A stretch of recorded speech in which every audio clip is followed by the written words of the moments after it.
Well, it's been quite a while since we've been live, so happy to have a live edition of Breaking Into Cybersecurity today with Kurt. Kurt's going to share his background and share some of the skills and competencies that he has learned over the years that have been great for leadership. Kurt, do you want to give the audience a little bit background about yourself, and then we'll start to jump into it? Sure. I currently work for Splunk as effectively a solution architect leader. We have and focus on cyber in our realm. Splunk is a very broad platform, and of course we have many use cases, but I tend to focus on security more than anything. I've been at Splunk 8 years. Before that, a myriad of companies, BMC, IBM, some small names, haha. And you did some leadership throughout most of them. And so I think that should help with a good conversation today. So perfect. So, well, let's jump in. So based on your background, like while you're an individual contributor, I'm sure you've led teams over the years. Why did you choose to go down the leadership route versus the individual contributor route? Yeah, it's a good question because I seem to have debated this a lot in my career. It was, first of all, mentors helping me make that decision. I think that's incredibly important, is opening yourself up to somebody. So mentoring is great, but sometimes you don't take it to the right level. You don't say, hey, this is what's in my heart. And I think that's one of the things I did right, was I was open with my mentors. And those mentors, and I could name several that were just instrumental in saying, hey, no, I think now that I've heard you say that you want to try leadership and you're interested, let's start you down that journey. And that started at several places, but it was always the ability for me to just at least be open and honest and say, I don't know what I don't know, but I've always wanted to give this a shot. And I think that the best part was I had folks, I could name a couple, but I'll leave them out of it, that were just so awesome about it. They were like, hey, look, it's okay to want to try. And even if you fail, which we don't think you will. And of course, then they're sitting there propping you up. They're saying, hey, go do this, read this, talk to these folks that are newer in leadership, talk to this person who's been doing it for 30 years and sort of see if it resonates. And so just to me, it was validation. It was awesome by getting it from those mentors. But I think beyond that, also the fail quick mentality, like, oh, you screwed up, no big deal, just don't do it again. So I don't know if that answers your question, but that's kind of how I feel like I got really nicely pulled into it and shepherded into it more than anything. It does. And for folks that might not understand some of the ways that a solution architect might work, or the role that you do, let's dig into that for a little bit, because I think often people just see that as an individual contributor role, but it's really a leader through influence. And we'll talk about that skill a little bit later, but describe what your role is.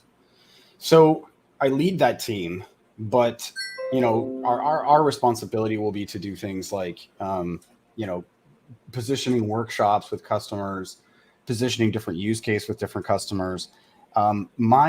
Where mine separates is I'll sometimes lead those workshops myself, but more where I get involved is the planning phase, right? So have you thought of this? Have you thought of that?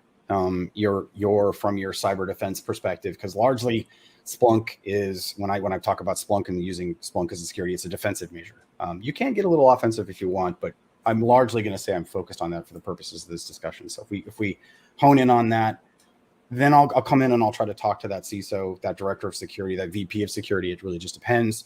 And then try to paint a vision. Like, this is how we get there. So if we're here and I want to get to here, let's talk to you about what that journey looks like, right? And that could be, it's largely going to be, of course, focused on that customer. And that's, there's a lot of similarities between different cyber strategies. But to me, you have to make sure that you're doing the right thing for the business, so that eventually, if I'm talking to the CISO, even easier, and so that she can go back and say, look at this win that we've just had. Let's talk about the next phase for us to get even more proactive with this type of, let's say, alerting or protective measure or whatever. And so what I feel like I do is try to generate that conversation at the higher level, and then let the team come in the let's say lower level. This is not, there's no high low. It doesn't mean negative or positive or negative or good in this case. What it means is simply just, trying to shepherd the team before, and so maybe pave the road, if you will. Sounds like you're delegating some of the aspects to different members of the team, and you take on different aspects. Sure. So what would you rate your comfort level with the skill of delegation, and why is it such an important skill for leadership? Ooh, that's a really good one. I can give you a funny answer. I sucked at it when I first started leading. I felt like my job was to be the one that would take on, say, the worst case scenario, or take the brunt of a message back to the team. And so delegation quickly became, I did it wrong. And again, this goes back to that safe space, if you will, that I described earlier, of just having great mentors and going, yes, so what? You screwed up. Or actually, I distinctly now am reminded of a discussion I had with a mentor who I still talk with, on a weekly. And he was saying, why don't you tell me about a case in the last week where you've delegated? And there was a lot of crickets chirping. There wasn't just one or two. This was just a complete dead silence. And he's like, I think you need to go focus for the next month on that. And because, delegation to me when I was growing up, for whatever reason, in my vocabulary was some sort of negative word. And I had to get over that. And so what I learned to do was collaborate. And so to me, that felt more like it wasn't a delegation. So I'll give you an example. One person cannot scale. And so, the end is, and by the way, there are folks on my team that are a heck of a lot better I'll just use the general term cyber than I am. And so why would we deny them if you have this control aspect, deny the customer? And so delegation is twofold, but I think it has to be collaborative. Hey, I got this opportunity to help this customer. Kind of, maybe you might take at it from like, who wants to help? And you're sort of maybe in a team Slack or a team, workspace. You're just saying, hey, who wants to help? Or you might say, hey, this is specifically around automation. There's a guy on the team that I'm obviously thinking of in the back of my head. And I know he's going to crush this one because they need that level of automation. It comes from that background. So maybe you might sign that person up. I mean, the expertise that once you get your ego out of the way, and I think there was some ego in it early on for me, but I think it was uncomfortable to delegate. It felt negative, and you have to get past that pretty quick. And then once you do, you try to make it a collaborative experience. That dovetails right into the next skill that we talk about a lot, which is collaboration. How would you rate yourself on collaboration, and why is collaboration in its own such an important skill? Wow. Goodness, when you're looking at a potential security breach at a customer, you really think you're going to see everything? So that would be my answer. And obviously I'm saying it for fun, but I think collaboration, to answer your first question, I think I'm pretty good at it. And the reason why is I like making decisions. It's probably my background. I did a lot of early work in my career in Japan. And, you try to collaborate. You're sitting around, you're talking about, well, is this going to work? How do we implement this feature? There's no native way to do this and say the solution I'm doing it in. And I'm speaking of obviously a personal example, but you try to collaborate and then you move forward and then you iterate together too. I think that's the most important part is you come back to that team and go, oops, look, this changed.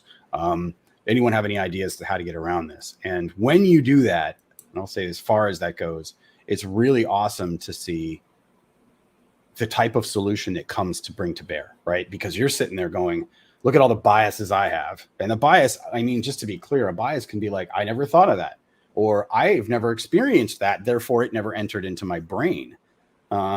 So to me, it's really about just expanding your horizon, because the more you can get their perspective, their meaning the rest of the team, and expand it out, then go. Now, the trick is, and this is what I've learned is analysis does equal paralysis if you just sit there all day. And so at some point you do have to just go and fail and come back, go, fail, and come back. And that's that fail quick message. There's tons of books on this. John McMahon talks about this from a sales methodology perspective, is just make those quick decisions and get through it. and then come back to the drawing board when it's needed. Because I mean, I've worked on my house and it's never gone as I originally planned. So, and cyber is how much more complex than a 2x4 and some screws. So I absolutely love that. Hello humans to Greg does stuff over on Twitch. We are streaming live on Twitch, YouTube, and LinkedIn right now. So feel free to send in your questions. What I would say is I love that fail quick, but also we all have different biases and different backgrounds. And really, we only get better together. And that comes through collaboration. Now, one of the things that really struck me when I first met you was the way that you communicate. We were both at a conference, we were leading a panel, and the way that you communicated with the attendees and the other panelists was just spot on and so crisp, which is what got me to invite you here. So tell us about why communication is such a important skill. Man, times have changed. They say communicate. I don't think over communication is a negative word. I really don't. I think, well, it could be if you're sitting there telling your kids to, do something over and over. Eventually it's going to feel negative, but that's more frustration. I'm speaking from a recent experience. I have 3 younger kids. So, so I think it's important because it in times of change, for example, which we live in change. I mean, cyber is the definition of change. And if you could machine learning is with the advent of AI and the formality around it is just going to make things even more complex. And every time there's a technology advent, it increases the threat vector. It increases the complexity around which you have to think. And I think that's why communication is so important. It could be as simple as sharing articles. It could be as simple as thought sharing, but it really helps when you're dealing with a critical problem. I can think of one where we were helping a customer in a very serious situation with a potential threat, and they called and said, "Hey, could you help?" And that's not really, what we do on a daily, but we of course wanted to help.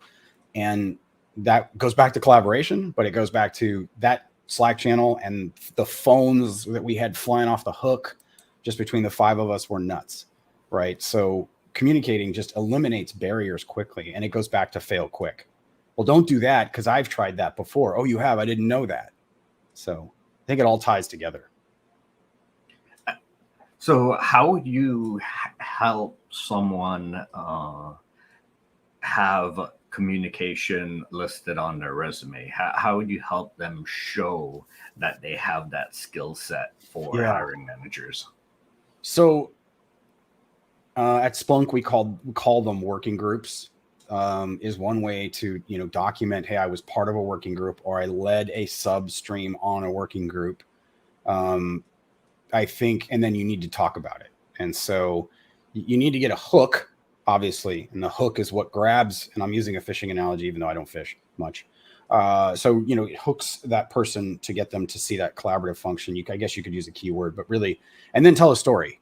Everything I do, I think you kind of mentioned it with your very kind, way you framed it, was everything I try to do is story based. I try to get a little fun in there to break things down.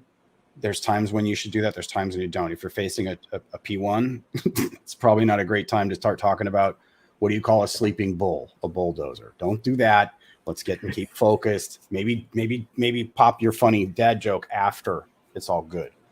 So really just hook resume with a written or a LinkedIn, and then have a story there. Have a story about how that working group or collaborative approach to a project, another way to look at this. And it doesn't have to be a real serious change in the organization. It just has to be, I collaborated with these individuals, and you need to show a little bit of thought leadership as well. Aaron mentions communication is by far the most important thing in business, especially in the tech field.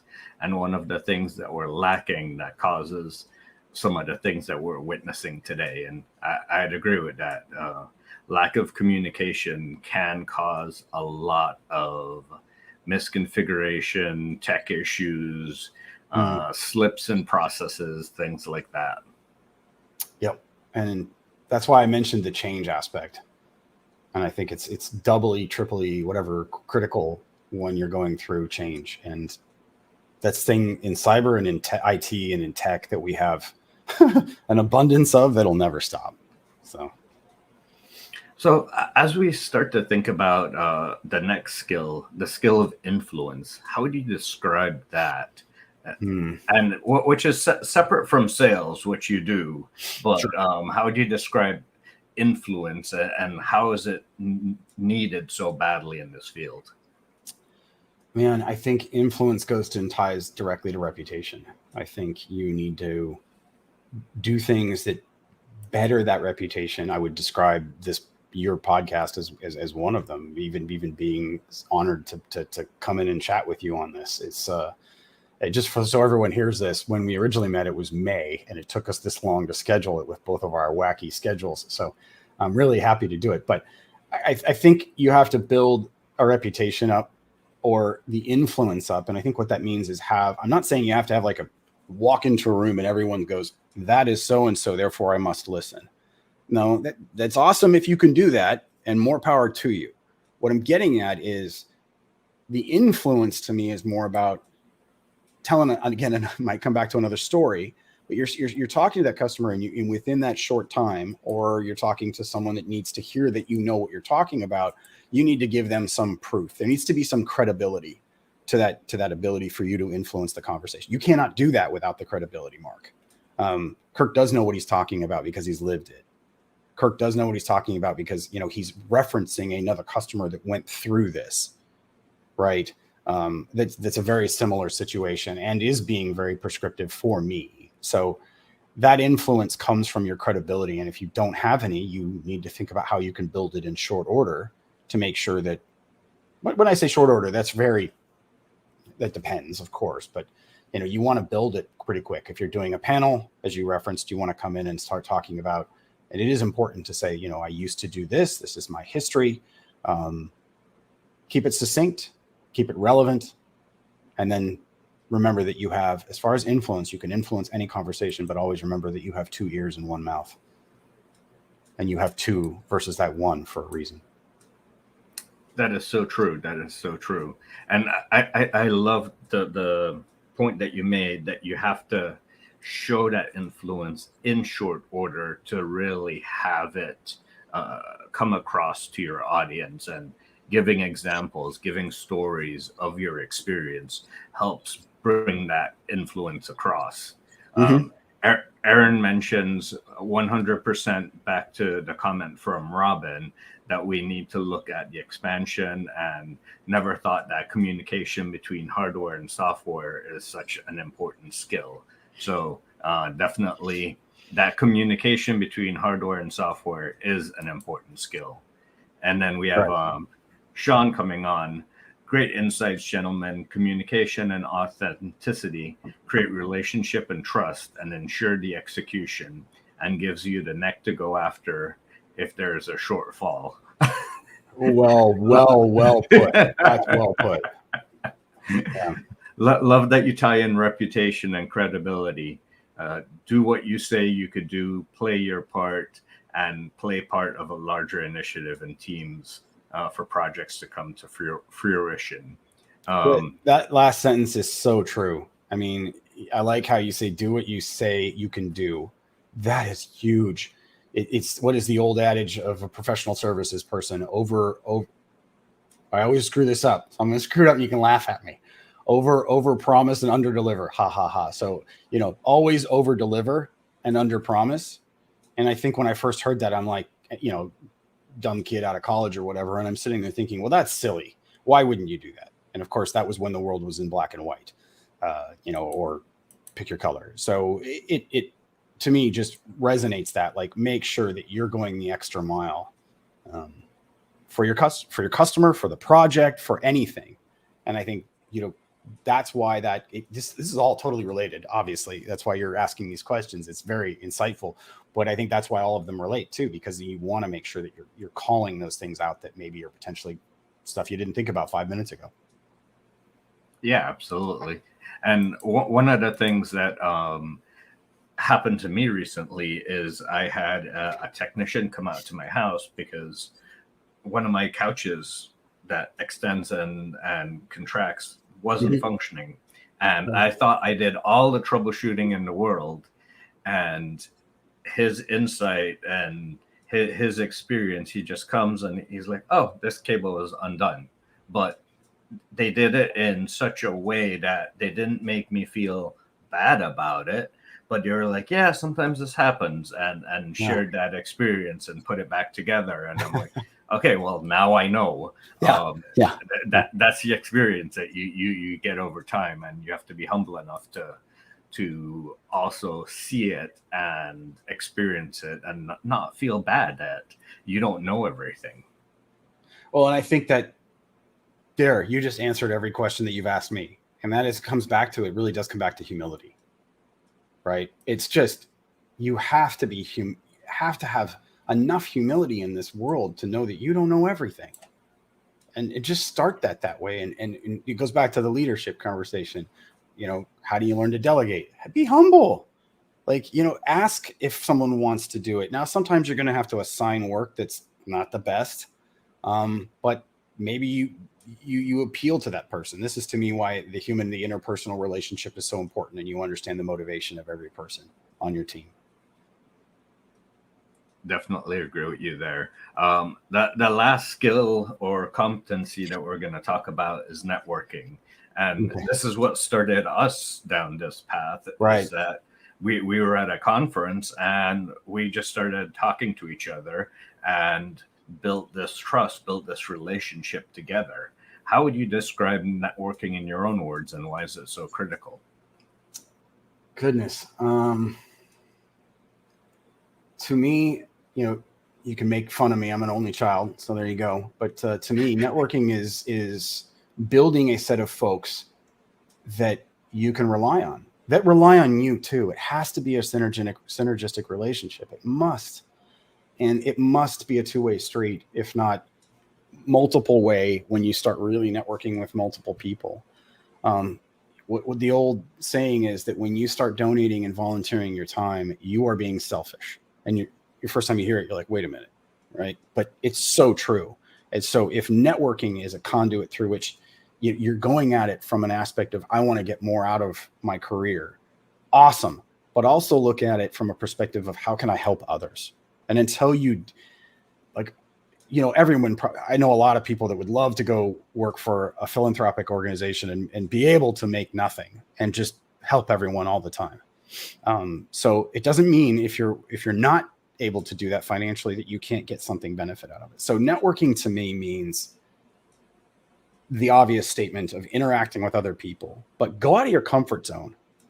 At that conference, there were people that normally I would chicken out and not go talk to, you know, attorneys, CISOs. Oh, CISOs not so much, because I feel like that's okay. But CIOs, especially CEOs, very intimidating folks that have a big badge on that says CEO and then large company name, and you're a little intimidated. Try. This goes back to fail. Go have a conversation with that person, even if it's coffee tastes like weird, doesn't it? Or, whatever. Start the conversation. And that's exactly how Chris and I met. We kind of cheated. We got to see each other do their panel. I thought Chris dominated his two panels, by the way. And I don't mean dominated in a negative way. He just really commands that group and that discussion, and that you embody that, like that thought process. So networking really is communicating with people, getting an understanding, but then learning from them. And this goes back to that credibility. All of this ties together. You're younger in this world, meaning newer in your career, and you want to start getting more stories. And I do this all the time with folks that enter into, say, the more sales side of the house. I say, find a story that someone else has. Don't lie about it. Don't say it happened to you. Just relay that story, right? And then someone goes, when did that happen to you? It actually happened to my friend or my colleague on my team who has been through this. I can introduce you to them too, and they can talk about exactly how. And then if you're on Slack enough, you'll probably be able to get him on the phone. So my point is, it's all of that, and it ties very much into everything that we've already discussed, and is another foundational element of building, I think, a solid career, and something you can be proud of, right? It goes back to how storytelling has been done ages and ages. Not everyone has experienced everything, but we have shared stories. We have shared lessons learned from others.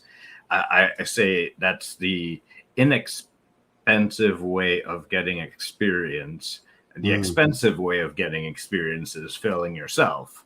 But the inexpensive way is learning from someone else. And hopefully you learned a lesson from them as well. Yeah, it's so well put. That's exactly what I was trying to say. Exactly. Right. Is learning through others, maybe, is another way to articulate what you said. So as we wrap up, what final advice would you give to future cybersecurity leaders? I used to think this statement was a bunch of BS, if you will. Leading does not mean that you have to lead a team. It means that you can be a thought leader. So this goes back to one of your questions about sort of being an individual contributor or a leader of a team. The word leader is so broad, and if you look it up, I think I would encourage people that are starting out, look it up in the dictionary. Go look at what a very smart person has created that definition to be. It doesn't have anything to do with the definition itself, does not have anything to do with leading a team. And so then you can start to, once you have that definition, at least this helps me, you can start to figure out where in your career you want to lead. Oh my goodness, talk about doing that early on. You can really start to figure out the fun. Then you don't have to be some dude like me that was thrown into it because he thought he wanted to. You can actually be very articulate with where to position yourself for that thought leadership. It might be blue team. It might be red team. It might be the hybridization of purple team. It might be DevSecOps. You know what I mean? So it can really help you start to define what you want to do. And so where I'm headed with this is how to get started is show that leadership. There's an old adage, do the job you want before you have it. I kind of believe in that. I thought it was a dress for the job you want before you have it. Yeah, well, I'm not. So, yeah, you're right. But I would say there's nothing stopping you from leading today. If you are an individual contributor and you want that leadership, then instantiate it too. Find those mentors that I mentioned. Start telling, there is nothing wrong with saying, hey, in my future, I want to be a leader. And you will find invariably there are folks that will come out and say, I want to help you. And then latch to them, network with them. Okay, you met that person, then he or she is going to introduce you to someone else. They will introduce you to someone else. Then the next thing you know, you're going to have this network to feed off of. And then the best part is you have an excuse. You can talk to Chris and you can say, hey, dude, I want to become a leader. How do I do that? That's a good starter. And that CEO that you're afraid to talk to, I'm mentioning my earlier example. Hey, how did you get started? How did you become a CEO? Most CEOs will love to answer that question, believe it or not. I'd agree with you there. Feeding off of the conference that we met at, I met another individual, Tony, and he's been shepherding me and guiding me ever since. And we've had some amazing conversations. He's introduced me to some amazing people, and here I am just shadowing him, and then I'm in the midst of a conversation of a go-to-market strategy for a company that is coming to the market, and I'm like, whoa, how did I end up in this conversation? So definitely find great leaders, find great mentors, and enjoy the path, because that's the other thing. Like, you don't want to take life too seriously. You want to enjoy it and give back to others along the way. Yeah. And I just read the comment from Robin, and great leaders like to mentor and develop more leaders. Oh, absolutely. And if you don't feel that visceral approach to wanting to help others, you may not be yet ready for leadership. And I think I say that with such trepidation because I don't believe that's true with any human being. I think in general, human beings want to do good and we want to help each other. Yeah, absolutely. But giving back, being ready to give back, and being in a mindset to give back is extremely important. Well put. Yes, I think, yeah. So it was a great comment, Robin. I didn't mean to steal your thunder there, Chris, by reading that, but I felt compelled, right? I saw it. So Absolutely. Well, Kurt, thank you for coming on. Everyone, thank thank you you for for having me. joining us and participating in this conversation. Had a really great time on this live event. It's been a while since we've been live, so really love it. Thank you all for coming. Share with others. And if you want to come on this podcast and share your leadership advice or share your journey of breaking into cybersecurity, do reach out to me and we'll be able to schedule a time for you. Thank you all and have a great rest of your day. Thank you.